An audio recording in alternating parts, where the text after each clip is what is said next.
اللہ کے فضل سے بہترین روڈ ہے.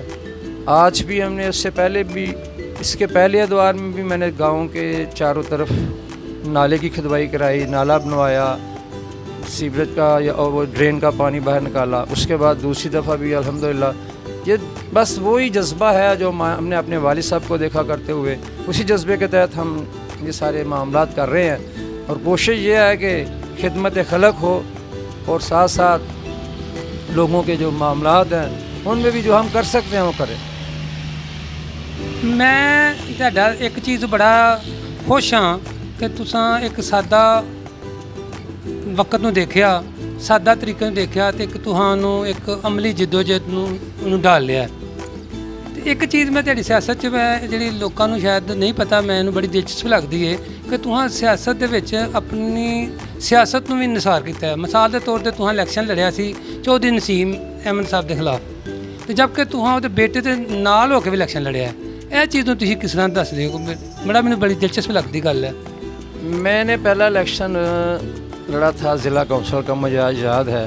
اس وقت ہمارے کنٹسٹنٹس میں سے اللہ ان سب کو غریق رحمت کرے کچھ نہیں ہیں یا کچھ زندہ ہیں تو پتہ نہیں مجھے. چودھری عصمت اللہ وہ الیکشن جیتے تھے مجھ سے. وہ الیکشن میں صرف الیکشن ڈے کو میں نے نہ کر سکا تو الیکشن ہار گیا. وہ بڑا اچھا میں نے الیکشن کنٹیسٹ کیا, میں بہت چند ووٹوں سے الیکشن ہارا. جو بات آپ کر رہے ہیں دوسرے الیکشن کی, یہ الیکشن میں وہ کہتے ہیں نا سیاسی لوگ کہ الیکشن میں کوئی چیز حرف آخر نہیں ہوتی. تو الیکشن کے جو نشیب و فراز ہیں, جو کانٹینٹس ہیں, وہ بدلتے رہتے ہیں. جیسے جیسے حالات ہوتے ہیں ویسے ویسے وہ فیصلے بھی ہوتے ہیں. تو ہم نے یہ اللہ اس کو غریق رحمت کرے چودھری نسیم صاحب کو بھی اور ان کے بیٹے کو بھی, چودھری واجد نسیم کو بھی. وہ بڑا کمال انسان تھا, بڑا وفادار انسان تھا, بڑا ایماندار آدمی تھا, بہت ہی سیکریفائز کرنے والا بندہ تھا. میں نے اس میں بڑی خوبیاں دیکھیں. وہ بڑا خوبیوں کا مالک تھا. تھوڑی زندگی اس نے پائی ہے, جتنی اللہ کو منظور تھی, جتنی اللہ تعالیٰ نے اس کو زندگی دینی تھی دی ہے, لیکن وہ بڑا خدمت کرنے والا آدمی تھا. وہ غرباء کی بڑی خدمت کرتا تھا. وہ ہمیشہ دینداروں کی خدمت کرتا, غرباء کی خدمت کرتا, اور معاف کرنے والا اس میں بڑا جذبہ تھا. ہمیشہ وہ معاف کرنے والا. مجھے چھوٹا سا واقعہ شیئر کرتا جاؤں کہ ہم الیکشن کی کمپین میں تھے, تو ہم گاڑی سے باہر نکل رہے تھے, تو ہماری گاڑی کو ایک رکشے والے نے ٹکر مار دی اور ہمارا دروازہ اس نے بالکل سمجھ لیں کہ چکنا چور کر دیا. مجھے آج بھی وہ وقت یاد ہے کہ چودھری واجد صاحب مرحوم مجھے کہنے لگے, بٹ صاحب چھوڑیں یار, یہ غریب آدمی ہے, کدھر ہم سے یہ 30-40 ہزار روپے کا نئی گاڑی کا دروازہ یہ بھرے گا. یقین جانے 2 منٹ میں. مجھے آج بھی وہ وقت یاد ہے. میں اس کے لیے دعا کرتا ہوں کہ وہ ہمیشہ آسانیاں پیدا کرنے والا بندہ تھا. اس لیے میں نے چودھری واجد نسیم کو بہتر سمجھا, اس کے ساتھ مل کے الیکشن لڑا. الیکشن ہم نے بڑا اچھا کنٹیسٹ کیا, لیکن چونکہ حکومت وقت کے خلاف الیکشن تھا, وہ الیکشن ہم بڑے کلوز مارجن سے آ رہے. الیکشن ہم نے بہت اچھا کنٹیسٹ کیا, الیکشن ہم جیتنے کے بالکل قریب تھے, لیکن وہی ہوا جو پہلے الیکشن میں ہوا. الیکشن ڈے کو ہم مینیج نہ کر سکے, اس کی وجہ سے ہم الیکشن ہار گئے. بہرحال اللہ کا بڑا فضل ہے, اچھے طریقے سے زندگی گزار رہے ہیں, ایمانداری سے, نیک نامی سے سارے معاملات چل رہے ہیں. ਮਾਸ਼ਾਅੱਲਾ, ਇਹ ਤੁਹਾਡੀ ਬੜੀ ਗੱਲ ਮੈਨੂੰ ਅੱਛੀ ਲੱਗਦੀ, ਪਸੰਦ ਹੈ, ਇਲਾਕੇ ਦੇ ਲੋਕਾਂ ਨੂੰ ਵੀ ਪਸੰਦ ਹੈ ਕਿ ਤੁਸੀਂ ਸਿਆਸਤ ਨੂੰ ਸਿਆਸਤ ਰੱਖਿਆ, ਮੁਖਾਲਫਤ ਨਹੀਂ ਬਣਾਇਆ, ਜ਼ਾਤੀ ਨਾਪ੍ਰਸਤੀ ਨਹੀਂ ਆਈ, ਇਹ ਰਵਾਦਾਰੀ ਰੱਖੀ ਹੈ. ਸਿਆਸਤ ਨੂੰ ਤੁਸੀਂ ਜਿਵੇਂ ਦੀਨ ਸਮਝਦੇ ਆ, ਦੀਨ ਦੇ ਤੁਸੀਂ ਅਸੂਲਾਂ ਦੇ ਪਾਬੰਦ ਹੋ, ਕਾਰਬੰਦ ਹੋ, ਤੁਸੀਂ ਉਹਨਾਂ 'ਤੇ ਚੱਲ ਕੇ ਸਿਆਸਤ ਵੀ ਕਰਦੇ ਹੋ, ਅਤੇ ਸਿਆਸਤ ਨੂੰ ਇਬਾਦਤ ਸਮਝਦੇ ਹੋ.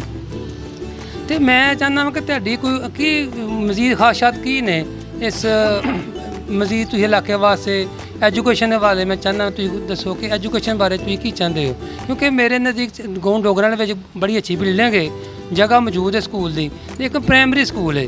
ਅਤੇ ਉਹਦੇ ਵਾਸਤੇ ਕੋਈ ਕੋਸ਼ਿਸ਼ ਤਾਂ ਕੋਈ ਹੈ, ਕੋਈ ਐਸਾ ਕੋਈ ਤਰੀਕਾਕਾਰ ਹੈ ਜਿਹਨੂੰ ਤੁਸੀਂ ਬਿਹਤਰ ਕਰ ਸਕੋ ਤਾਂ ਕਿ ਇਲਾਕੇ ਦੀਆਂ 2 ਪਿੰਡ ਨੇ ਤਕਰੀਬਨ 10-12 ਹਜ਼ਾਰ ਰੁਪਇਆ 10-12 ਹਜ਼ਾਰ ਆਬਾਦੀ ਬਣਦੀ ਹੈ, تو دونوں پنڈوں کا کوئی آسانی ہو جائے, کوئی فائدہ ہو جائے. بٹ صاحب آپ نے جو بات کی ہے یہ یقین کریں دکھتی رگ پہ ہاتھ رکھا ہے آپ نے. میں جب کمپین میں تھا اس وقت یونین کونسل کی جو اہمیت ہے اس پہ ہمیشہ زور دیا کرتا تھا. یونین کونسل بنیادی طور پر ایک ایسا ادارہ ہے جو اعداد و شمار تو کٹھے رکھتا ہے, یہ عوام الناس کے اعداد و شمار کٹھے رکھتا ہے, اموات اور پیدائش کے سرٹیفکیٹ بھی جاری کرتا ہے, لیکن میں سمجھتا ہوں اگر یونین کونسل کا جو مقام ہے، یونین کونسل کے جو اختیارات ہیں، ان کو پورے کے پورے اختیارات دیے جائیں اور اس کو استعمال کیا جائے۔ یعنی میں ایک چھوٹی سی مثال دیتا ہوں، یونین کونسل میں ہمارے ہاں 15,000 کی آبادی پہ یونین کونسل مشتمل ہے، جو نیا جو بنایا ہے۔ پہلے جب ہم الیکشن کنٹیسٹ کرتے تھے 10-12 گاؤں ہوا کرتے تھے۔ میں سمجھتا ہوں اگر یونین کونسل کو یہ اختیار دیا جائے کہ آپ کو پتہ ہونا چاہیے کہ آپ کے جو حلقہ ہے، کونسل کا جو حلقہ جس پہ کونسل مشتمل ہے، اس میں کتنے ماسٹر ہیں، کتنے ڈاکٹر ہیں، کتنے انجینئر ہیں، کتنے پی ایچ ڈی ہیں، کتنے گریجویٹ ہیں، کتنے ایف اے پاس ہیں۔ یہ کوئی مشکل نہیں ہے۔ اگر ایک یونین کونسل 15,000 20,000 لوگوں کا بایو ڈاٹا اکٹھا کر سکتی ہے تو کتنا مشکل ہے ہمارے گاؤں میں جو ہمارا جو ایجوکیشن ریٹ ہے ہمارے ملک کا، وہ آپ کو پتہ ہے کتنے پرسنٹ ہے، 10 سے 15% بھی نہیں ہے۔ تو یہ دیکھ لیں کہ 15-20 ہزار کی آبادی میں اگر یونین کونسل چاہے تو اس کے پاس یہ ڈاٹا ہونا کوئی مشکل نہیں ہے کہ کتنے پی ایچ ڈی ہیں، کتنے ڈاکٹر ہیں، کتنے انجینئر ہیں، کتنے ماسٹر ہیں، کتنے گورنمنٹ جاب ہولڈر ہیں، کتنے پرائیویٹ جاب ہولڈر ہیں، کتنے لوگ جو ہیں وہ بیکار ہیں۔ یہ کوئی مشکل نہیں ہے۔ اگر یہ سارے کا سارا ڈاٹا یونین کونسل کے پاس آ جائے، یہی اعداد و شمار یونین کونسل ڈسٹرکٹ کونسل کو دو، ڈسٹرکٹ کونسل اپنے جو اس کا اگلا پروونشل گورنمنٹ کو دو، پروونشل گورنمنٹ وفاقی گورنمنٹ کو دو، تو کوئی مشکل تو نہیں ہے نا۔ کوئی مشکل نہیں ہے کہ اعداد و شمار کو اکٹھے کرنا، پھر اس اعداد و شمار کو اکٹھے کر کے اس کے مطابق پالیسیز بنانا۔ یہ بڑی اچھی بات کی ہے آپ نے۔ میں تو سمجھتا ہوں کہ ہر یونین کونسل میں ایک ہائی اسکول لڑکیوں کا اور ایک ہائی اسکول لڑکوں کا ہونا انتہائی ضروری ہے۔ آج ایک یونین کونسل 20 سے 22 ہزار افراد پر مشتمل ہے۔ 20 سے 22 ہزار سے مراد یہ ہے کہ وہاں ہمارے ملک میں 60% آبادی نوجوانوں کی ہے۔ تو یہ آپ حساب لگا لیں کہ 20-22 ہزار لوگوں میں سے اگر 60% لوگ نوجوان ہیں، جس میں بچیاں اور بچے شامل ہیں، تو آپ حساب لگا لیں کہ یہ تقریباً 12-13 ہزار لوگ ایک یونین کونسل میں نوجوان بنتے ہیں جو تعلیم حاصل کرنے کی اوائل میں ہے کہ اب ان کو تعلیم حاصل کرنی ہے۔ تو اگر یہ لوگ، ان لوگوں کو اپرچونٹی ملے تو میرے خیال میں ہر یونین کونسل میں ایک لڑکیوں کا اور ایک لڑکوں کا ہائی اسکول ہونا بہت لازمی ہے۔ پھر اس کے بعد ہیلتھ ہے۔ ہمارے ہاں تو ایک یونین کونسل میں ایک رورل ہیلتھ سینٹر نہیں ہے۔ اس کو بھی چاہیے کہ ایک یونین کونسل میں کم از کم ایک ہیلتھ سینٹر ہونا چاہیے جہاں ایک کوالیفائڈ ڈاکٹر ہو، ایک کوالیفائڈ فیمیل ڈاکٹر ہو، اس کے ساتھ دوسرا پیرامیڈیکل سٹاف ہو، عملہ ہو، تاکہ لوگوں کو یہ سہولتیں بہم پہنچائی جا سکیں۔ مشکل نہیں ہے، صرف ارباب اختیار کو چاہیے کہ اس کی طرف تھوڑی سی توجہ دیں۔ یہ بڑی ایک انیشیل سٹیج ہے جہاں سے آپ لوگ ملک کی پالیسیز جو ہیں ان کو بنا کر لوگوں کی فلاح کے لیے کچھ کام کر سکتے ہیں۔ یہ میرا ویژن ہے اور میں چاہتا ہوں کہ اگر مجھے اللہ نے موقع دیا تو میں یونین کونسل کو ایک مثالی یونین کونسل بنا کے اس کو آپ کو بتاؤں گا کہ یونین کونسل کیا کام کرتی ہے، اس کا کیا کرنا چاہیے، اس کا کیا دائرہ اختیار ہے۔ بہت ہی جہاں بھی جن ملکوں نے ترقی کی ہے، آپ جس ملک کی مرضی، یورپ ملک کی مثال لے لیں، امریکہ کی مثال لے لیں، چائنا کی مثال لے لیں، وہاں پر یونین کونسل بڑا با کردار ادارہ ہے۔